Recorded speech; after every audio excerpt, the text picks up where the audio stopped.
Alleluia Thompson. Alleluia is a piece for unaccompanied sat chorus by Randall Thompson.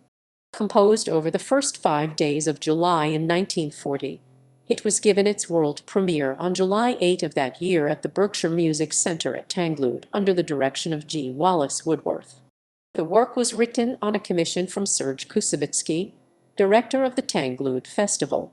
Koussevitzky wanted a fanfare for voices to be performed at the opening exercises of the new Berkshire Music Center, and he asked Thompson to contribute such a piece.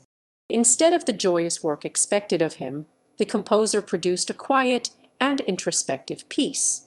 Thompson was inspired by the war in Europe and the recent fall of France. Given these events, he felt that to write a festive piece would be inappropriate.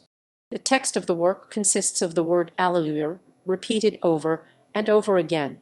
The only other word in the text is Amen, which is used once at the end, when the choir is divided in 7 parts. Thompson wrote that the Alleluia is a very sad piece. The word Alleluia has so many possible interpretations. The music in my particular Alleluia cannot be made to sound joyous. It is a slow, sad piece, and here it is comparable to the book of Job, where it is written, "The Lord gave, and the Lord has taken away.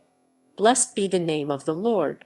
The piece has become Thompson's most popular work and is frequently performed today. It regularly opens the Tanglewood Festival.